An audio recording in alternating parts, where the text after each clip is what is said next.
ये कहानी है टाइम ट्रेवल की, ये कहानी है जादुई दुनिया की, ये कहानी है कुछ ऐसे बच्चों की जिनकी उम्र कभी नहीं बढ़ती और इन सब बच्चों के अंदर असीम जादुई शक्तियां हैं। Bollywood silver screen presenting Miss Peregrine's Home for Peculiar Children. ये कहानी शुरू होती है सन 2016 से, जहां पर एक 16 साल के लड़के जैकब को दिखाया जाता है जो एक स्टोर में काम करता है। और जब उसके साथ काम करने वाली एक लेडी घर जा रही होती है तो वो जैकब को लिफ्ट देती है, और जब जैकब उसके साथ गाड़ी में होता है तो वो अपने दादाजी को कॉल करता है। उसके दादाजी जैकब को बोलते हैं कि तुम घर मत आना, यहाँ पर खतरा है। दरअसल जैकब को लगता है कि उसके दादाजी की अब दिमागी हालत खराब हो गई है, और जब वो घर पहुंचता है तो वो देखता है कि घर का सारा सामान बिखरा हुआ है। वो बाहर आकर उस लेडी को जो उसे यहाँ तक छोड़ने आई है वो उसे कहता है कि घर में कोई घुसा है। वो कहती मैं गाड़ी से बंदूक लेकर आती हूँ, और तभी जैक पीछे देखता है कि वहां पर एक रेलिंग टूटी हुई है। वो उस रेलिंग से जंगल की तरफ जाता है और वो देखता है कि वहां पर उसके दादाजी अचेत पड़े हुए हैं। वो पुलिस को कॉल करता है, वो कहता है कि हमें मदद की जरूरत है, और तभी उसके दादाजी उसका हाथ पकड़ लेते हैं और उसे कहते हैं कि तुम्हें यहाँ से जाना होगा, तुम आइलैंड पर जाओ, तुम्हें काल चक्र के अंदर जाना होगा, तुम्हें जाना होगा 3 सितंबर सन 1943 में। जैकब कहता है कि सब कुछ ठीक हो जाएगा, एम्बुलेंस आने वाली है। जैकब के दादाजी जैकब से कहते तुम मुझे पागल समझते हो ना, आइलैंड पर तुम्हें एक पक्षी मिलेगा, वो तुम्हें सब कुछ समझा देगा, लेकिन तुम्हें मुझसे वादा करना होगा कि तुम वहां पर जाओगे, मेरी बात मानोगे। और जैकब अपने दादाजी से वादा करता है, और इसके बाद जैकब के दादाजी की मृत्यु हो जाती है। और तभी पीछे से वो लेडी आ जाती है जो जैकब को छोड़ने के लिए घर तक आई थी। और जब जैकब पीछे देखता है तो उस लेडी जिसका नाम सैली है उसके पीछे एक बहुत बड़ा साया होता है। जैकब कहता है पीछे देखो, और वो पीछे कई गोलियां चला देती है, लेकिन वहां पर कोई भी नहीं होता। और अब यहाँ पर पुलिस भी आ जाती है, और इस केस की पूरी इन्वेस्टिगेशन के बाद पुलिस ये कहती है कि जैकब के दादाजी को जानवरों ने जंगल तक खदेड़ा और उन्होंने उन्हें मार दिया, और केस को बंद कर दिया जाता है। 1 महीना बीत जाता है और जैकब की दिमागी हालत पूरी तरह से स्टेबल नहीं होती, इसीलिए वो एक साइकाइट्रिस्ट के पास जाता है, और साइकाइट्रिस्ट को वो अपने बचपन की कहानी सुनाता है, जहां पर उसके दादाजी उसे कई कहानियां सुनाते हैं। ये कहानी एक आइलैंड की होती है जहां पर बहुत सारे बच्चे रहते हैं, और इन सब बच्चों के अंदर अलग अलग तरह की शक्तियां हैं। जैकब के दादाजी जैकब को बचपन में बताते थे कि ये एक तरह का स्कूल था जो आइलैंड पर था, और यहाँ की जो प्रिंसिपल थी उसका नाम था पेरेग्रिन्स, जो कि एक पक्षी में भी बदल सकती थी। छोटा जैकब अपने दादाजी से पूछता है कि आपको उस आइलैंड पर क्यों भेजा गया था। उसके दादाजी बोलते हैं कि पोलैंड वर्ल्ड वॉर 2 के वक्त बिल्कुल भी सुरक्षित नहीं था, क्योंकि उसके दादा एक ज्यूस थे, इसीलिए उनकी जान बचाने के लिए उन्हें उस आइलैंड पर भेजा गया था, जो कि एक जादुई आइलैंड है। जैकब को अपने दादाजी की कहानियां बहुत अच्छी लगती थी, वो उन पर यकीन करता था, लेकिन जैसे जैसे वो बड़ा होता है, अपनी कहानी अपने स्कूल में दोस्तों को सुनाता है, तो सब उसका मजाक उड़ाते हैं, किसी को उसकी कहानियों पर यकीन नहीं है। और धीरे धीरे जैकब को भी अपने दादाजी की कहानियों पर विश्वास होना बंद हो जाता है। उसके दादाजी कहते हैं कि मैंने कभी तुमसे झूठ नहीं कहा। कहानी वापस प्रेजेंट में आती है, और अब जैकब अपने दादाजी का घर छोड़कर अपने मॉम डैड के साथ रहने जा रहा है। और तभी उसकी आंट उसे एक किताब देती है, वो कहती है कि तुम्हारे दादाजी के सामान में एक किताब थी। और जब जैकब उसे खोलता है तो उसके अंदर एक पोस्ट कार्ड होता है, और ये पोस्ट कार्ड 2 साल पुराना होता है, और ये पोस्ट कार्ड भेजा होता है मिस पेरेग्रिन्स ने, उसी आइलैंड से जिस आइलैंड की कहानी जैकब के दादा बचपन में जैकब को सुनाया करते थे। इस पोस्ट कार्ड में लिखा होता है डियर इब्राहिम, मैं और बच्चे तुम्हें बहुत याद करते हैं, उम्मीद करते हैं कि तुम जल्दी हमसे मिलने आओगे। दरअसल इब्राहिम जैकब के दादाजी का नाम होता है। और ये पोस्ट कार्ड लेके जैकब अपने पेरेंट्स के साथ अपनी साइकाइट्रिस्ट के पास जाता है, और वो कहता है कि शायद इस आइलैंड पर जाने के बाद मुझे पता चल सके कि दादाजी मुझे क्या कहना चाहते थे। और उसकी साइकाइट्रिस्ट भी कहते हैं कि तुम्हें उस आइलैंड पर एक बार जाना चाहिए ताकि तुम्हें सच का पता चल सके, और तुम अपने ख्यालों की दुनिया से अपनी हकीकत की दुनिया में फर्क महसूस कर सको। इससे तुम्हारी दिमागी हालत पहले पहले से बेहतर हो जाएगी।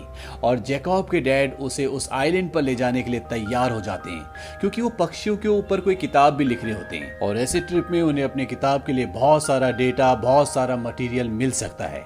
और अब जैकब और उसके डैड शिप से उस आइलैंड की ओर बढ़ चलते हैं। और जब वो अपने शिप से जा रहे होते तो उनके ऊपर एक पक्षी भी उड़ रहा होता है।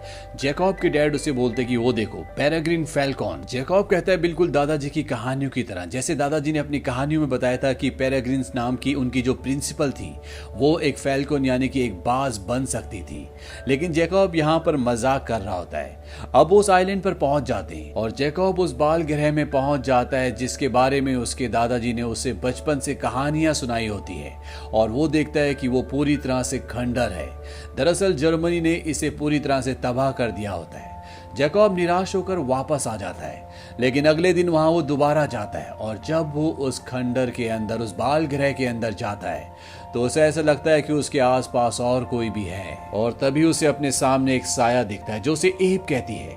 दरअसल एब जैकब के दादाजी का नाम होता है। जैकब यहाँ से डरकर भागने लगता है और वो गिर जाता है, जिससे वो बेहोश हो जाता है। और जब उसे होश आता है तो उसके सामने कुछ लोग होते हैं और ये सब वही होते हैं जिनकी कहानियां जैकब के दादाजी ने बचपन में उसे सुनाई थी।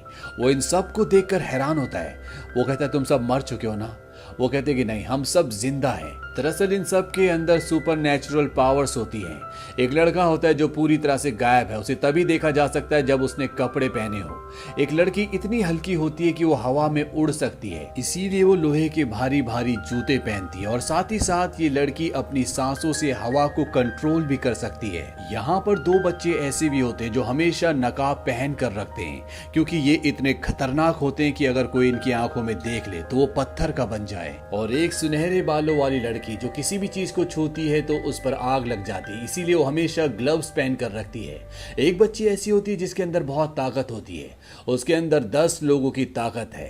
एक बच्चा ऐसा होता है जिसके पेट के अंदर मधुमक्खियां रहती है। और एक लड़की ऐसी जिसके सिर के पीछे एक और मुंह होता है जिसमें बड़े बड़े दांत होते हैं। यहाँ पर एक बच्चे के अंदर ये भी शक्ति होती है कि वो अपने सपनों को दूसरों को दिखा सकता है। और एक बच्चा ऐसा जो मुर्दों को भी जिंदा कर सकता है।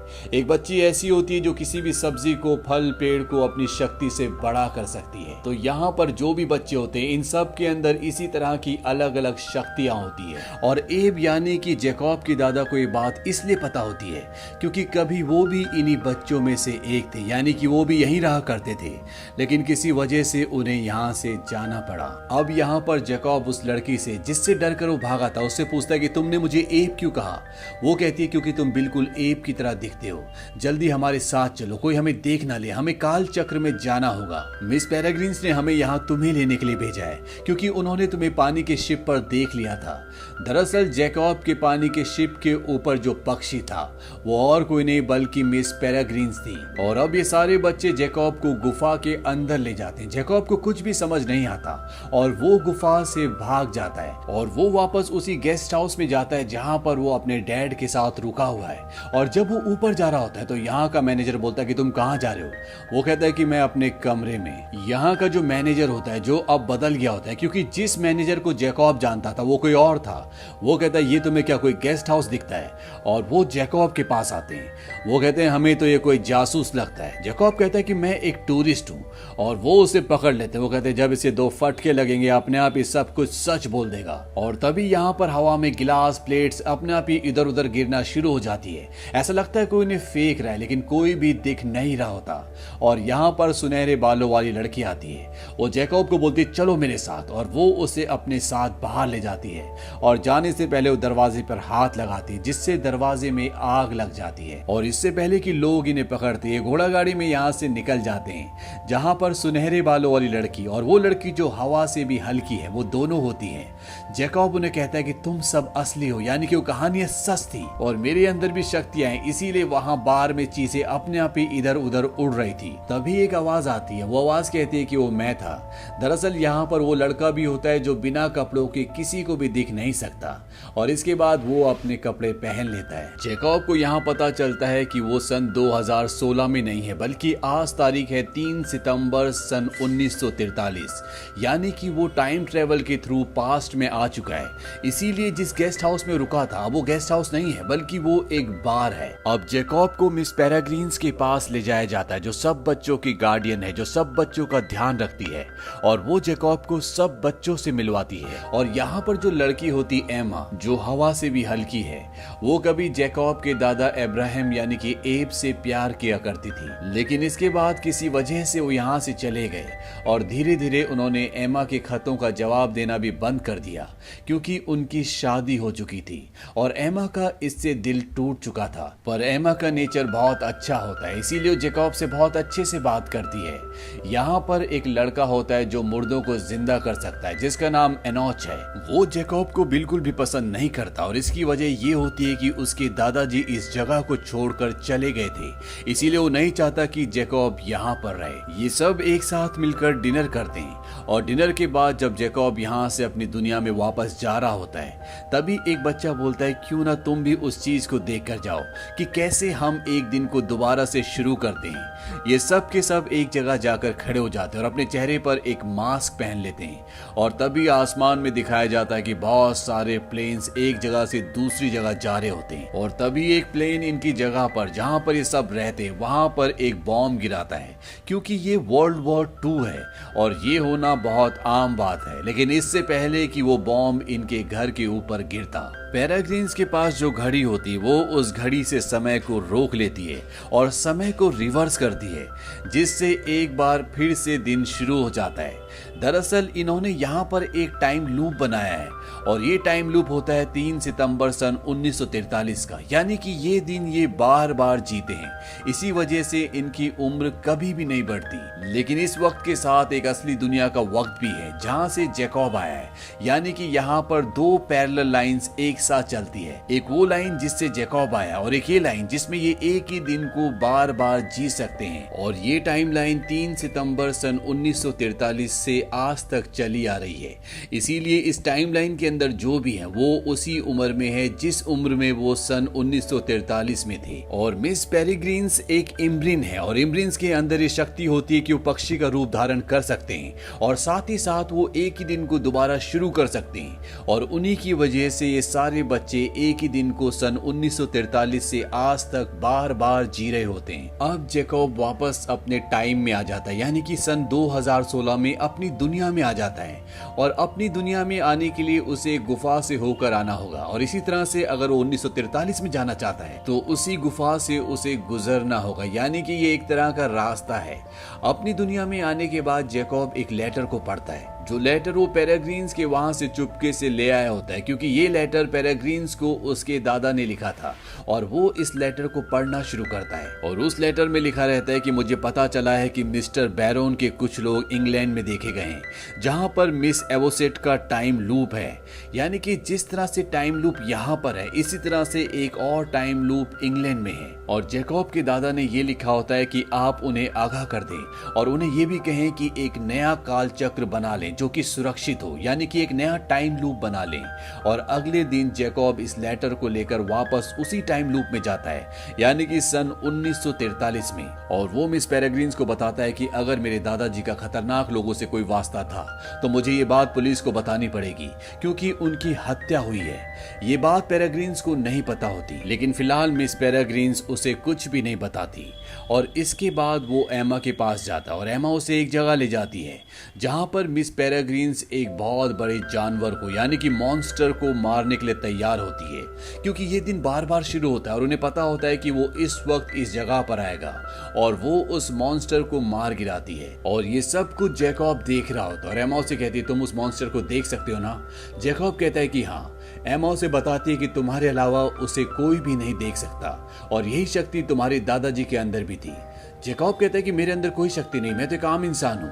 एमा उसे कहती है कि अगर तुम एक आम इंसान होते तो तुम कभी भी इस टाइम लूप के अंदर आ ही नहीं पाते, क्योंकि इसके अंदर कोई भी आम इंसान नहीं आ सकता। इसके बाद जैकब मिस पेरेग्रीन्स के पास जाता है और वो अब पूरा सच जानना चाहता है। मिस पेरेग्रिन्स बताते हैं कि तुम्हारे जन्म के साथ ही मुझे पता था कि तुम्हारे अंदर शक्तियां हैं और तुम्हारे दादाजी को भी ये पता था, लेकिन वो तुम्हें तुम्हारे 18वें जन्मदिन पर ये सब कुछ बताने वाले थे क्योंकि वो चाहते थे कि तुम्हारा बचपन आम बच्चों की तरह गुजरे, जो कि तुम्हारा गुजरा भी। मिस पेरेग्रिन्स जैकब को एक किताब दिखाती है। वो कहती है कि ये हमारा इतिहास है। बहुत साल पहले हम में से कुछ ऐसे लोग थे जो टाइम लूप में रहते रहते थक गए थे और उनका ये मानना था कि इम्ब्रीन की शक्तियों से वो टाइम लूप के बाहर भी अमर रह सकते हैं, यानी कि बिना टाइम लूप के भी उनकी उम्र नहीं बढ़ेगी। और इन्हीं में एक आदमी होता है मिस्टर बैरन। मिस्टर बैरन और उनके चमचों ने एक इम्ब्रीन को पकड़ लिया क्योंकि वो उसकी शक्तियों का इस्तेमाल करना चाहते थे, वो अमर होना चाहते थे। लेकिन जब उन्होंने इम्ब्रीन पक्षी के साथ एक्सपेरिमेंट किया तो इसका असर उन पर बहुत बुरा पड़ा। वो सब के सब अदृश्य मॉन्स्टर में बदल गए और बैरन ने कुछ सालों बाद इसके असर को खत्म करने का तरीका ढूंढ लिया। उसे पता चला कि जिन बच्चों के अंदर शक्तियां होती है, अगर वो उन बच्चों की आंखें खा ले तो वो दोबारा से इंसानियत प्राप्त कर सकता है, यानी कि वो दोबारा से इंसान बन जाएगा। इसीलिए बैरन ने अपने लोगों के साथ कई टाइम लूप्स पर हमला किया जहां पर वो बच्चे रहते थे जिनके अंदर शक्तियां थी। उसने उनकी आंखें खाई और इसके बाद वो एक बार फिर से इंसान बन गया। लेकिन बैरन अब भी टाइम लूप्स पर हमला करता है क्योंकि वो अपने दोस्तों की मदद करना चाहता है। अब जिस तरह से मिस पेरेग्रिन्स एक इम्ब्रिन है, इसी तरह से दुनिया में बहुत सारे इम्ब्रिन्स हैं जिनके अपने अपने टाइम लूप्स हैं और उनके साथ कई बच्चे रहते हैं। एक इम्ब्रिन यहाँ पर भाग के आई होती जिसका नाम होता है एवोसिड, और एवोसिड मिस पेरेग्रिन्स को बताती है कि उन हॉलोज ने, उन अदृश्य दैत्यों ने जो बच्चों की आंखें खाते हैं, मेरे टाइम लूप को ढूंढ लिया। वो बहुत सारे थे, मैं उनका सामना नहीं कर पाई, इसीलिए मुझे अपनी जान बचाकर यहाँ पर आना पड़ा। मिस पेरेग्रिन्स कहती है कि तुम चिंता मत करो, तुम यहाँ पे सुरक्षित हो। वो कहती है कि कोई भी सुरक्षित नहीं है, उन्होंने मेरे टाइम लूप पर मशीन लगा दी है और वो यहाँ पर कभी भी पहुंच सकते हैं और वो उस एक्सपेरिमेंट को दोबारा करना चाहते हैं जो पिछली बार नाकामयाब हो गया था, जिसमें वो लोग हॉलोज यानी कि अदृश्य दैत्य बन गए थे। और इस बार एक्सपेरिमेंट में वो और भी ज्यादा इम्ब्रिन्स का इस्तेमाल करना चाहते हैं। और अब मिस पेरेग्रिन्स बोलती है कि हमें ये जगह छोड़नी होगी और यहाँ से सब जाने की तैयारी करते हैं। लेकिन जैकब इनके साथ नहीं जाता, वो वापस अपने टाइम में चला जाता है। और जब वो अपने टाइम में जाता है तो वो देखता है कि वहां पर एक आदमी को ठीक उसी तरह से मारा होता है जिस तरह से उसके दादाजी को मारा था। और वो ये समझ जाता है कि वो हॉलोज यानी कि अदृश्य दैत्य यहाँ पर आ चुके हैं और वो ये बताने के लिए मिस पेरेग्रिन्स के पास जाता है। लेकिन उसके पीछे पीछे एक आदमी आ जाता है जो आज ही इस शहर में आया होता है। और जब जैकब देखता है कि वो भी गुफा के अंदर आ गया तो वो समझ जाता है कि ये कोई आम इंसान नहीं है। वो उसे पूछता है क्या तुम भी एक पेक्यूलियर यानी कि एक अजूबा हो? वो कहता है कि हाँ, मैं कब से तुम्हारा पीछा कर रहा हूँ। और तभी उसका रूप बदल जाता है। दरअसल जैकब की साइकाइट्रिस्ट जो होती है वो यही इंसान होता है और ये और कोई नहीं बल्कि बैरन होता है। और बैरन जैकब को बंदी बनाकर मिस पेरेग्रिन्स के पास ले जाता है और वो उन्हें कहता है कि तुम्हें अपने आप को मेरे हवाले करना होगा, नहीं तो मैं जैकब को मार दूंगा। और अब मिस पेरेग्रिन्स मजबूर है क्योंकि अदृश्य दैत्य को यानी कि हॉलोज को सिर्फ और सिर्फ जैकब देख सकता है, इसीलिए उसकी जान बहुत कीमती है। और वो अपने आप को बैरन के हवाले करने से पहले जैकब को कहती है सारे बच्चों की जिम्मेदारी तुम्हारे पास है। और इसके बाद वो पंछी बन के पिंजरे में कैद हो जाती है। अब यहाँ पर जो दूसरी इम्ग्रिन्स होती है वो सारे बच्चों को एक कमरे में ले जाती है, लेकिन उसे भी हॉलो यानी कि वो दैत्य जो दिखता नहीं है वो अपने कब्जे में ले लेता है, यानी कि उसे भी पकड़ लिया गया है। लेकिन यहाँ पर जितने भी बच्चे होते हैं वो घर से बाहर निकलने में कामयाब हो जाते हैं। और तब ये दिखाया जाता है कि वो पल आता है जब सेकेंड वर्ल्ड वॉर में ऊपर से नीचे बम फेंका जा रहा है और इस बार इन्होंने टाइम को दोबारा से सेट नहीं किया, इसीलिए वो बम इनके घर पर गिर जाता है जिससे वो अदृश्य दैत्य मर जाता है। और अब इन बच्चों का घर तबाह हो चुका है और ये किसी भी कीमत पर मिस पेरेग्रिन्स को छुड़ाना चाहते हैं, समंदर के किनारे जाते हैं। लेकिन तब तक वो सब के सब वहां से निकल चुके हैं। लेकिन इन बच्चों को पता होता है कि वो कहाँ गए, इसीलिए पानी में डूबा हुआ एक शिप जिसके अंदर बहुत सारे मुर्दे यानी कि कंकाल भी होते हैं एमा अपनी शक्ति से उसे ऊपर ले आती है और ये सब के सब उस शिप पर बैठकर ये उस जगह तक पहुंच जाते हैं जिस जगह का नाम ब्लैक पूल है, जहां पर मिस पेरेग्रीन्स को और बाकी इम्ब्रिन्स को इन लोगों ने बंदी बनाकर रखा है। सबसे पहले एमा उस जगह पहुंचती है जहां पर एक्सपेरिमेंट करने वाले होते हैं और वो बैरन को और उसके लोगों को धमकी देती है कि मिस पेरेग्रीन्स को और बाकी जितने भी इम्ब्रिन्स पक्षी तुम्हारे पास हैं उन सब को छोड़ दो, नहीं तो तुम्हारे लिए अच्छा नहीं होगा। हम पहले तुम्हारे एक अदृश्य दैत्य को यानी कि हॉलो को मार चुके हैं। बैरन को इस बात पर गुस्सा आता है। वो अपने 4 अदृश्य दैत्यों को और अपने साथी को उनके पीछे भेजता है। हालांकि उन अदृश्य दैत्यों को कोई भी नहीं देख सकता, लेकिन उन्हें जैकब देख सकता है और जैकब की मदद से और यहाँ पर वो लड़का जो मुर्दों को जिंदा कर सकता है, शिप में जितने भी कंकाल होते हैं उन सब को जिंदा कर देता है और वो सारे के सारे कंकाल उन अदृश्य दैत्यों को मार देते हैं, क्योंकि यहाँ पर जितने बच्चे होते हैं उन सब ने उन अदृश्य दैत्यों के ऊपर बर्फ फेंकी होती है, जिसकी वजह से सब उन्हें अब देख सकते हैं। इन सब का खात्मा करने के बाद ये सारे बच्चे उस जगह पहुंच जाते हैं जहां पर मिस पेरेग्रीन्स और बाकी के इम्ब्रिन्स हैं। वहां पहुंचकर ये बच्चे अपनी शक्तियों से बैरन के सभी साथियों का खात्मा कर देते हैं और जैकब उस जगह पहुंच जाता है जहां पर सारे इम्ब्रिन्स हैं और वो उन्हें छुड़ाने की कोशिश करता है, लेकिन तब तक वहां पर बैरन भी आ जाता है और इससे पहले कि वो जैकब तक पहुंचता, जैकब यहाँ पर सारे इम्ब्रिन्स को आजाद कर देता है और मिस पेरेग्रीन्स जो होती है वो यहाँ से निकलने से पहले बैरन के ऊपर हमला करके निकलती है और अब यहाँ पर बाकी सारे बच्चे भी पहुंच जाते हैं। लेकिन जब वो यहाँ पर पहुंचते हैं वो देखते हैं कि यहाँ पर जैकब के 2 रूप हैं। दरअसल बैरन ने भी जैकब का रूप धारण कर लिया होता है और अब यहाँ पर किसी भी बच्चे को समझ नहीं आता कि इसमें असली जैकब कौन है और तभी पीछे से ये दिखाया जाता है कि एक हॉलो यानी कि अदृश्य दैत्य इन्हीं की तरफ आ रहा होता है, जिसे जैकब देख लेता है, लेकिन बैरन के अंदर ये शक्ति नहीं होती। जैकब कहता है कि अभी पता चल जाएगा कि असली कौन है और नकली कौन है और वो हॉलो जैकब को यानी कि बैरन को उठा लेता है, क्योंकि उसने जैकब का रूप धारण किया होता है और इससे पहले कि वो उसे कुछ बता पाता वो बैरन की आंखें निकाल लेता है, जिससे उसकी मौत हो जाती है और तभी जैकब उस अदृश्य दैत्य को भी मार देता है। इसके बाद सब बच्चे यहाँ से निकल जाते हैं और अब इन्हें टाइम पर अपने वक्त पर पहुंचना पड़ेगा, नहीं तो इन सब की उम्र बढ़ जाएगी और ये सब के सब मर जाएंगे। दरअसल ये सब के सब बैरन को मारने के लिए और मिस पेरेग्रीन और बाकी के इम्ब्रिन्स को बचाने के लिए ब्लैक पूल से सन 2016 में आए थे, क्योंकि बैरन सबको इस वक्त में ले आया था ताकि वो अपने एक्सपेरिमेंट को पूरा कर सके और अब इन सब बच्चों को सन 1943 में जाना होगा। एमा कहती कि हम सब 1943 में जा रहे हैं, लेकिन जैकब को वो यहीं रुकने के लिए कहती है क्योंकि इस वक्त में उसके दादाजी अभी भी जिंदा होंगे, क्योंकि जिस दिन बैरन ने जैकब के दादाजी को मारा था उससे पहले बैरन को मार दिया गया है और जब बैरन जिंदा है ही नहीं तो उसके दादाजी मरेंगे कैसे। जैकब एमा को गले लगा लेता है। ये दोनों एक दूसरे को प्यार करते हैं और एमा और बाकी के सभी बच्चे अपने वक्त में सन 1943 में चले जाते हैं। जैकब अपने घर पर आता है, वहां पर उसके दादाजी होते हैं। वो अपने दादाजी को अपने गले से लगा लेता है, लेकिन उसके दादाजी उसे कहते हैं कि तुम्हें वापस जाना चाहिए, वो तुम्हारा इंतजार कर रही होगी।